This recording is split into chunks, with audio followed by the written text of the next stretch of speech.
नमस्कार, देवभूमि लाइव देख रहे हैं आप। आपके साथ मैं हूं सुरभि तिवारी। देहरादून कोरोना मरीजों की संख्या में अब लगातार कमी देखी जा रही है। इस वक्त की बड़ी जानकारी आपको दे दें। 24 घंटे में जो कोरोना के मामले अब तक सामने आ चुके हैं, 388 ये मामले बताए जा रहे हैं।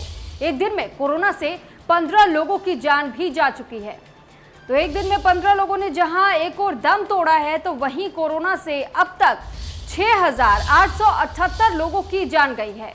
और प्रदेश में एक्टिव मरीजों की संख्या 6,641 अब भी बताई जा रही है। तो देहरादून में कोरोना मरीजों की संख्या में अब गिरावट दर्ज की जा रही है। 388 नए मामले बीते 24 घंटे में सामने आए हैं।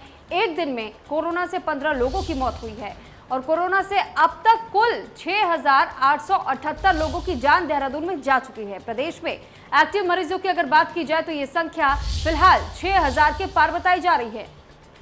तो बड़ी जानकारी इस वक्त की देहरादून की, और देहरादून में जिस तरीके से कोरोना का अपडेट चल रहा है, कोरोना के अपडेट्स हम आपको दे रहे हैं। बीते 24 घंटे में 388 नए मामले सामने आए हैं। वहीं बीते 24 घंटे में 15 लोगों ने जान गंवाई है।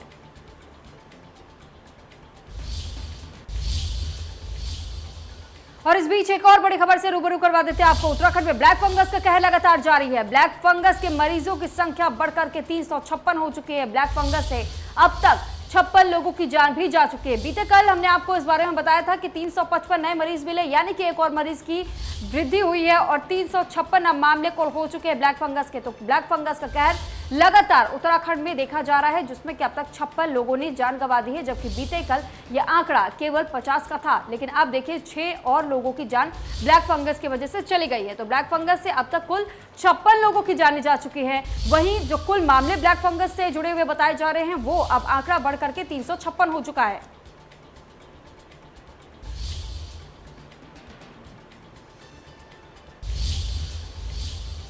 उत्तराखंड के पिथौरागढ़, बागेश्वर, पौड़ी, रुद्रप्रयाग, देहरादून, नैनीताल और चंपावत जैसे जिलों में आज भारी बारिश की संभावना जताई जा रही है। इन जिलों में मौसम विभाग की ओर से रेड अलर्ट जारी किया गया है। साथ ही चेतावनी जारी की गई है कि छोटी नदियां, नालों के पास रहने वाले लोग थोड़ा सावधान रहे। मौसम विभाग की ओर से जारी रिपोर्ट के मुताबिक मौसम के बदले मिजाज के चलते राज्य के मैदानी इलाकों में 30 से 40 किलोमीटर प्रति घंटे की रफ्तार से हवा चलने की संभावना है। वहीं कहीं कहीं आकाशीय बिजली गिरने के साथ ही तेज बौछार पड़ सकती है। और वहीं हरिद्वार, अल्मोड़ा, उधम सिंह नगर, रुद्रप्रयाग, देहरादून और टिहरी जैसे जिलों में भी भारी बारिश की संभावना जताई गई है। विशेष 3 तारीख को पहुंच गया था और 3 तारीख को केरल पहुंचने के बाद ये उत्तर की तरफ बढ़ रहा है। मॉनसून की उत्तरी सीमा महाराष्ट्र से होकर गुजर रही है और इसने भारत के उत्तर पूर्वी राज्यों को कवर कर लिया है। उत्तराखंड की बात करें तो उत्तराखंड में 10 तारीख से अगले 3-4 दिनों में वर्षण में उल्लेखनीय वृद्धि की संभावना है। तो उत्तराखंड में 10 तारीख से लेकर के 14 तारीख तक अधिकांश स्थानों पे हल्की से मध्यम वर्षा और गरज चमक के साथ वर्षा मिलने की संभावना है। साथ ही 10, 11 और 13 तारीख को उत्तराखंड के विशेषकर पर्वतीय क्षेत्रों में कहीं कहीं भारी वर्षा भी मिल सकती है, जबकि 12 तारीख को उत्तराखंड के पर्वतीय क्षेत्रों में कहीं कहीं भारी से लेकर बहुत भारी वर्षा मिलने की संभावना है, जैसे कि पिथौरागढ़, बागेश्वर, नैनीताल, पौड़ी जनपद हैं। और जो मैदानी क्षेत्र हैं जैसे हरिद्वार या उधम सिंह नगर जनपद में भी कहीं कहीं 12 तारीख को भारी वर्षा मिलने की संभावना है। तापमान की बात करें तो उत्तराखंड में तापमान जो है अभी काफ़ी बढ़ गए हैं और अधिकतम तापमान हालांकि जो सामान्य है उसके आसपास चल रहे हैं। अगले 3-4 दिनों में जो अधिकतम तापमान है उनमें 2 से 4 डिग्री सेल्सियस की। तो बुधवार रात और गुरुवार की सुबह उत्तराखंड में प्री मानसून ने कहर बरपा रखा है। राज्य के कुमाऊं मंडल में बरसाती नाले उफान पर हैं। भूस्खलन की वजह से कई हाईवे बंद हो गए हैं। राजधानी देहरादून में बुधवार देर रात भारी बारिश हुई और जिससे रायपुर के आगे मालदेवता के सड़क पर भारी मलबा आ गया। यहां कई घरों में मलबा घुस गया। मालदेवता में किसी नुकसान की सूचना अभी तक नहीं मिली है। फिलहाल गुरुवार को दून में बारिश रुकी हुई है और बादल छाए हुए हैं। इसी तरह कुमाऊं और गढ़वाल के लगभग सभी इलाकों में कहीं बूंदाबांदी हो रही है तो कहीं बादल छाए हुए हैं। हरिद्वार में भी बादल छाए हुए हैं। यहाँ लोग उमस से परेशान हैं। उत्तराखंड में प्री मानसून ने अब दस्तक दे दी है। तरीके से रोड में पूरा मलबा आया है। रोड ही नहीं बल्कि लोगों के घरों तक, और जो किसान यहाँ काम करते थे लोकल, उनकी खेती भी यहाँ ख़राब हुई है। आप देख सकते हैं ये जो माल देवता के खेत हैं, ये लोग यहाँ कहीं ना कहीं अदरक उगा रहे थे, कुछ और उगा रहे थे, लेकिन कहीं ना कहीं इस मलबे के चलते जो किसानी थी उनकी पूरी तरीके से ख़त्म हो गई है। घर में मलबा घुस गया है, जो खेती करते थे वो पूरी तरीके से नष्ट हो गई। तो कहा जा सकता है स्थितियाँ उनकी बेहद ख़राब होती हुई नज़र आ रही हैं। हमारे साथ एक स्थानीय किसान मौजूद हैं, उनसे बात करेंगे। मैम, किस तरीके की दिक्कतें आपको अब हो रही हैं? अभी देखो, सबसे पहले तो हमें यहाँ पे रहने की दिक्कत है बहुत ज़्यादा। मतलब आप यकीन नहीं करोगे, 1 बजे से परेशान है। सुबह नाश्ता, अभी तक लंच का टाइम हो गया, अभी तक ऐसा कुछ नहीं किया हमने। बच्चे भी भूखे ही हमारे साथ। और दूसरी परेशानी आ रही है कि हम यहाँ रहेंगे कैसे अब इसके बाद, क्योंकि बारिश तो कभी भी आ सकती है, अभी भी स्टार्ट हो जाएगी। तो सबसे बड़ी जो इस टाइम पे हमारे साथ परेशानी है कि वो रहने की है, कि हम कहाँ रहें, कहाँ जाएं। तो शासन प्रशासन से ये गुजारिश है हमारी कि वो सबसे पहले हमारे लिए कहीं रहने का इंतजाम करें, जहाँ पे हम सुरक्षित ढंग से रह सकें। इसके साथ ही आपके खेत का भी नुकसान हुआ। किस तरीके से देखते हैं, कैसे आप लोगों ने खेत के लिए काम किया था, लोन लिया था, किस तरीके से आप किसानी कर रहे थे? देखो, हम कोई ज़्यादा बड़े किसान तो नहीं है, छोटे मोटे किसान हैं। और महिलाएं यहाँ पे ग्रुप बना के काम कर रही हैं, क्योंकि अधिकतर जो यहाँ के लोग हैं वो कोई गवर्नमेंट जॉब पे नहीं है, दिहाड़ी मजदूरी वाले ही लोग हैं। और तो हमने क्या किया था, हम एक समूह से जुड़े थे। उस समूह के चलते बैंक ने हमें 1% पे लोन दिया था। और वो लोन लेने के बाद हमने यहाँ पे हमेशा ही, हम लोग यहाँ पे छोटी मोटी फसल करते हैं, कुछ ना कुछ अदरक लगाते हैं, जैसे धनिया लगाते हैं या मूली बोते हैं, ऐसा कुछ हम छोटा मोटा करते हैं। लेकिन ये जो अदरक का जो ये होता है ना, बहुत महंगा एक वो है, क्योंकि अभी जब हमने सीज़न में अदरक लिया तो 12-14 हज़ार रुपये कुंटल था अदरक। और वो लेने के बाद हमने यहाँ पे इसको लगाया और आप स्थिति देख सकते हो कि ये पूरा मलबे में इसने पूरा तबाह हो गया सब कुछ। तो अभी तो हम उम्मीद ही नहीं कर सकते कि यहाँ से कुछ होगा। आप क्या चाहते हैं, प्रशासन और सरकार से क्या आप लोगों की मांग है? हमारी मांग ये है कि हमें एक तो रहने के लिए कहीं सुरक्षित जगह पहले तो दी जाए, और दूसरी बात कि जो हमारा लोन है बैंक से उसको खारिज किया जाए। तो कुल मिला के आपने देखा कि सड़क पूरी तरीके से बंद हो गई, लोगों के घरों तक जो मलबा पहुंच चुका है, जो किसानी वो करते थे वो भी पूरी तरीके से बर्बाद हो गया। अब स्थानीय लोगों का कहना है कि सबसे पहले तो उन्हें रहने के लिए सुरक्षित स्थान दिया जाए सरकार की तरफ से, ताकि वो सबसे पहले अपना घर में रह सकें, उसके बाद वो आगे का कुछ सोचते हुए नजर आएंगे। देहरादून से सुभाष गौड़, इंडिया न्यूज़। उत्तराखंड की राजधानी देहरादून से लगभग 5 से 6 किलोमीटर की दूरी पर हम मौजूद हैं। ये जो क्षेत्र आप देख रहे हैं ये है माल देवता का क्षेत्र, और आप देख सकते हैं माल देवता में किस तरीके की भयानक आपदा जैसी स्थिति बन गई है। इसकी मुख्य वजह ये है कि यहाँ रोड कटिंग का जो कार्य है वो पिछले लंबे समय से चल रहा था, लेकिन जो कंपनी यहाँ काम कर रही थी उन्होंने डंपिंग जोन नहीं बनाया था, और उसका खामियाजा पहली बरसात में आम जनता को उठाना पड़ा। आप देख सकते हैं पूरे एरिया, यानी कि ये पूरा रास्ता है, ये कोई पहाड़ी नहीं है बल्कि ये सड़क है जो कि टिहरी को जाती है, उत्तरकाशी को जाती है, मसूरी को जाती है, और ये मुख्य मार्ग है माल देवता का। लेकिन आप देख सकते हैं अब ये जो रास्ता है वो कहीं ना कहीं नज़र नहीं आ रहा है, पूरा मलबा यहाँ पहुँच चुका है। और इसकी मुख्य वजह है कि जो रोड कटिंग का जो सामान था, या भी कहा जा सकता है जो मटेरियल था, वो डंपिंग जोन उसका नहीं बनाया गया था, जिसका खामियाजा भुगतना पड़ा। और पहली बरसात में जो मलबा है वो सड़कों तक पहुंच गया। ना केवल सड़कों तक बल्कि आसपास के जो घर हैं आपको दिख रहे होंगे, उन घरों तक वो मलबा पहुंचा है, जिसके बाद जो लोग हैं उनको काफ़ी दिक्कतों का सामना करना पड़ रहा है। लेकिन इससे भी बड़ी चीज़ ये है कि सरकार और प्रशासन की इतनी बड़ी लापरवाही यहाँ नज़र आई कि रात के समय, यानी कि देर रात ये घटना हुई, और सुबह लगभग 11 बजे तक ना तो यहाँ प्रशासन पहुँच पाया और ना ही ये जेसीबी मशीनें। जब यहाँ सरकार के मंत्री पहुँचे उसके बाद जाकर यहाँ मशीनें पहुँची। हालांकि सरकार के जो मंत्री हैं गणेश जोशी, उनका साफ तौर से कहना है कि इसके खिलाफ कार्रवाई की जाएगी, जो भी इसके पीछे पाया जाता है, चाहे वो अधिकारी हो या फिर कोई भी व्यक्ति हो, सभी के खिलाफ कार्रवाई की जाएगी, क्योंकि कहीं ना कहीं एक बड़ी लापरवाही भी नज़र आ रही है। देहरादून से Subhash Gaur, India news. India news अब उस स्थान पर पहुंच चुका है जहां से पूरा मलबा आया है। आप देख सकते हैं ये पूरा वो क्षेत्र है जहां से ये मलबा सड़कों तक पहुंचा है, यानी कि जो ऊपर है वो रोड कटिंग का काम चल रहा था, लेकिन क्योंकि जो ठेकेदार थे उन्होंने डंपिंग जोन नहीं बनाया गया था, और जो मलबा था वो लगातार सड़कों से नीचे गिरा रहे थे। और पहली बारिश, यानी कि मानसून शुरू होने से पहले ही जो बारिश हुई, उसका नतीजा ये रहा कि जो मलबा था वो उस स्थान से खिसक कर सड़कों तक आ गया। और मलबा इतना ज़्यादा था कि आप देख सकते हैं क्या स्थिति इन सड़कों की बन चुकी हैं। ये मुख्य वो सड़क है जो जहाँ से जाने का रास्ता बनता है, लेकिन आप आइडिया लगा सकते हैं कि कितना मलबा सड़क तक पहुँचा है। पूरा देख सकते हैं कि लगभग 10 से 15 फीट तक ऊपर ये मलबा गिरा है, यानी कि जो नीचे का क्षेत्र है वहाँ भी यही स्थिति है और लगातार जो जेसीबी हैं वो मलबा को हटाने का काम यहाँ कर रही हैं। हालांकि ये भी आपको मैं बता दूं कि ये मुख्य रास्ता था जहाँ से 3 जगह जाते थे, एक मसूरी, एक टिहरी और एक देहरादून। लेकिन अब ये बताना मुश्किल है कि यहाँ पे जो मुख्य चौक था वो किस जगह पे है, यानी कि जो मलबा है उसके नीचे वो पूरी तरीके से दब चुका है। हालांकि जो बोर्ड हैं वो आपको नज़र आ रहे होंगे, जो जेसीबी है वो काम करती हुई नज़र आ रही होगी, जो नेता हैं अधिकारी वो आपको दूसरी तरफ नज़र आ रहे होंगे। लेकिन बड़ी चीज़ ये है कि आखिरकार इसके पीछे की जो लापरवाही थी अधिकारियों की, उसको लेकर सरकार कब तक एक्शन लेती है। देहरादून से सुभाष कौर, इंडिया न्यूज़।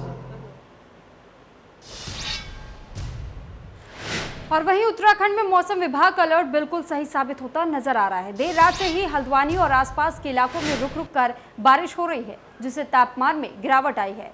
आम जनता को उमस भरी गर्मी से राहत भी मिली है। पिछले दिनों हल्द्वानी का तापमान 32 से 35 डिग्री के आसपास था, लेकिन तापमान में गिरावट होने की वजह से राहत की सांस ले रहे हैं लोग। मौसम विभाग में नैनीताल और कुमाऊं के अन्य इलाकों में भारी बारिश की चेतावनी जारी की जा रही है, जिसको देखते हुए प्रशासन ने सभी कर्मचारियों को 24 घंटे अलर्ट रहने के निर्देश दिए हैं। एसएसपी नैनीताल का कहना है कि भारी बारिश के चलते आवाजाही प्रभावित न हो, इसको देखते हुए सभी कर्मचारियों को 24 घंटे डेंजर जोन पर नजर रखने के निर्देश दिए गए हैं।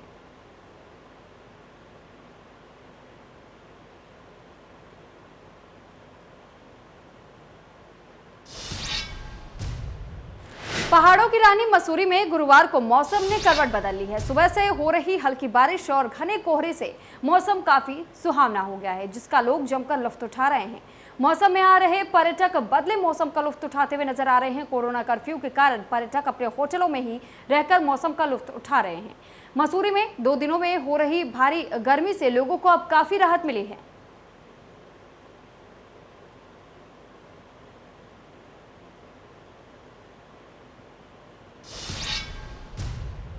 और वहीं रुड़की के सिविल लाइन कोतवाली में स्थित फायर ब्रिगेड स्टेशन के डीआईजी फायर मुख्तार मोहसिन ने निरीक्षण किया और हरिद्वार जिले के सभी फायर स्टेशन प्रभारी के साथ एक बैठक भी की।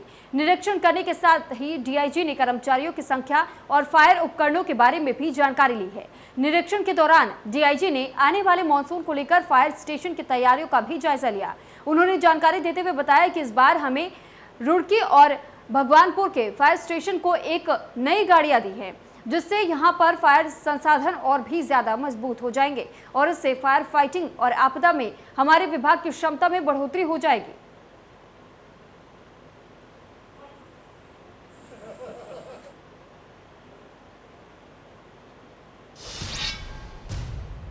तो गन्ना राज्य मंत्री स्वामी यतीश्वरानंद ने बाजपुर चीनी मिल का बुधवार देर रात निरीक्षण किया। इस दौरान चीनी मिल कर्मचारियों और मृतक आश्रितों ने अपनी समस्याओं को लेकर के गन्ना राज्य मंत्री को ज्ञापन सौंपा। वहीं गन्ना राज्य मंत्री स्वामी यतीश्वरानंद ने चीनी मिल की हो रही दुर्दशा को सही करने के साथ साथ कर्मचारियों की समस्याओं को जल्द समाधान करने की बात कही है। गन्ना राज्य मंत्री के चीनी मिल पहुंचने पर पार्टी कार्यकर्ताओं और चीनी मिल प्रशासन ने स्वागत किया है। इसके बाद गन्ना राज्य मंत्री ने चीनी मिल का निरीक्षण किया और अधिकारियों से समस्याओं की जानकारी ली। गन्ना राज्य मंत्री ने चीनी मिल कर्मचारियों और मृतक आश्रितों से मुलाकात कर उनकी समस्याओं को सुना। इस दौरान चीनी मिल में गन्ना राज्य मंत्री स्वामी यतीश्वरानंद ने कहा कि चीनी मिल के समस्याएं किस तरह दुरुस्त किया जाए।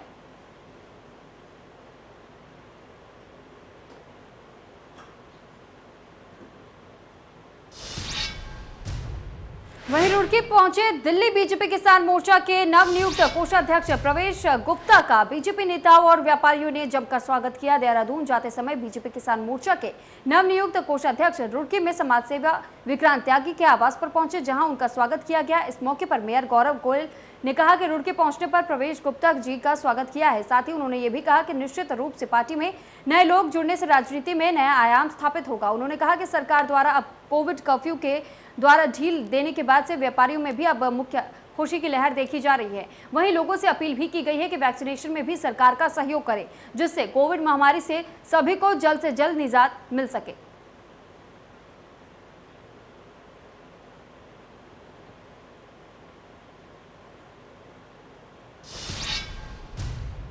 ऊधम सिंह नगर में कोरोना का ग्राफ गिरता ही नजर आ रहा है और वर्तमान समय की अगर हम बात करें तो इस समय जिले भर में 1010 कोरोना संक्रमित है, जिसमें 895 कोरोना संक्रमित होम आइसोलेशन में हैं और 115 कोरोना संक्रमित जिले भर में बने अलग अलग कोविड अस्पतालों में उपचार करवा रहे हैं। इसके साथ ही जिले भर में कोरोना संक्रमितों की मृत्यु दर में कमी आई है। जिला मुख्यालय रुद्रपुर में बने मेडिकल कॉलेज में 17 कोरोना संक्रमितों का उपचार चल रहा है।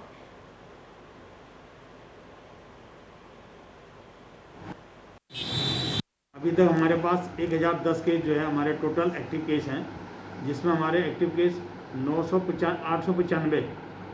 895 जो है हमारे पास होम आइसोलेशन में है और DCCC में हमारे 3 मरीज हैं और 112 मरीज टोटल भर्ती हैं।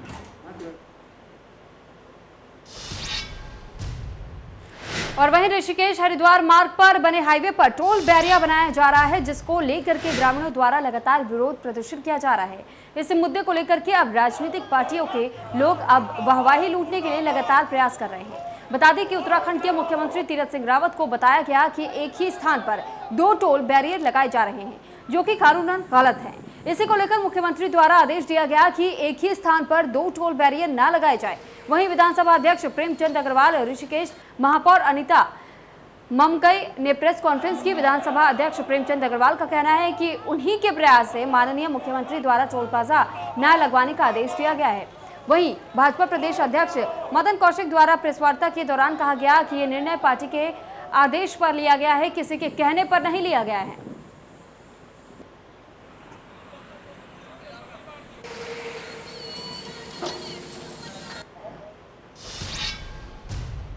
और विकासखंड ऊखीमठ के अंतर्गत संसारी गांव में उद्यान विभाग द्वारा तैयार आदर्श उद्यान एवं पार्टी टूरिज्म का निरीक्षण जिलाधिकारी मनोज गोयल द्वारा किया गया।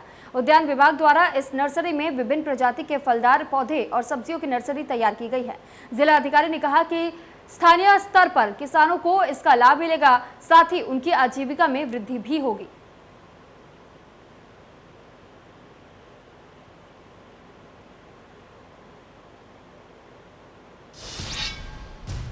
तो बाजपुर के 20 गांव की 5,838 एकड़ भूमि प्रकरण मामले को लेकर के समाजवादी पार्टी के यूथ ब्रिगेड के प्रदेश अध्यक्ष अरविंद यादव ने पार्टी कार्यकर्ताओं के साथ अनशन किया। अरविंद यादव लगातार दूसरे दिन भी भगत सिंह चौक पर अनशन पर बैठे रहे। इस दौरान उन्होंने प्रदेश सरकार के 2 कैबिनेट मंत्री को नैतिकता के आधार पर इस्तीफा देने की मांग की है। बता दें कि बाजपुर के 20 गाँव की 5,838 एकड़ भूमि का मामला बीते 1.5 वर्ष से अधर में लटका हुआ है, जिसको लेकर लगातार किसान सरकार से जमीन का मालिकाना हक वापस लेने की मांग कर रहे हैं। वहीं किसानों को उनकी जमीनों का मालिकाना हक वापस दिलाने के लिए समाजवादी पार्टी के यूथ ब्रिगेड के प्रदेश अध्यक्ष अरविंद यादव ने भगत सिंह चौक पर बुधवार से अनिश्चितकालीन क्रमिक अनशन कर रहे हैं। इस दौरान समाजवादी पार्टी कार्यकर्ताओं ने प्रदेश सरकार के खिलाफ नारेबाजी करते हुए किसानों को उनकी जमीन का मालिकाना हक वापस दिए जाने की सरकार से मांग की है। अरविंद यादव ने कहा है कि प्रदेश के 2 कैबिनेट मंत्री होने के बाद भी किसानों को उनकी जमीनों का मालिकाना हक नहीं मिल रहा है।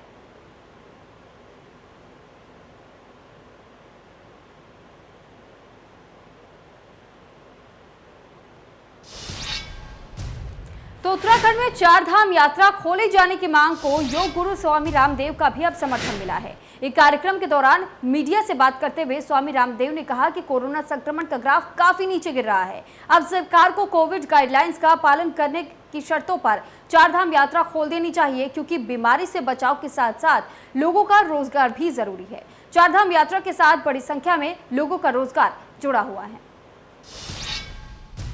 जरूर सरकार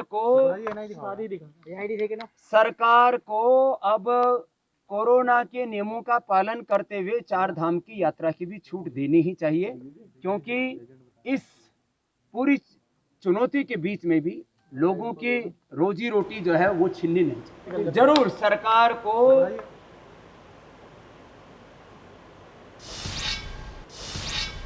तो उत्तराखंड टैक्सी मैक्सी महासंघ प्रदेश अध्यक्ष सुंदर सिंह पवार ने मुख्यमंत्री तीरथ सिंह रावत, परिवहन मंत्री यशपाल आर्य का ट्रांसपोर्ट के समस्त चालक मालिकों को प्रतिमाह 2,502 महीने तक देने की घोषणा किए जाने पर आभार व्यक्त किया। उन्होंने कहा कि कोरोना काल में ट्रांसपोर्ट और टैक्सी स्वामियों और चालकों की कमर तोड़ दी है, जबकि कोरोना काल में कर्फ्यू लगने के बाद वाहनों के पहिए जाम हो गए हैं, उनके सामने रोजी रोटी का लाले पड़ने लगे हैं। ऐसे में कई चालक अपने घर परिवार का पालन पोषण करने को लेकर के रोज दिहाड़ी मजदूरी करने लगे हैं। उन्होंने कहा कि सरकारी इसी घोषणा से ड्राइवरों को काफी हद तक राहत मिलेगी।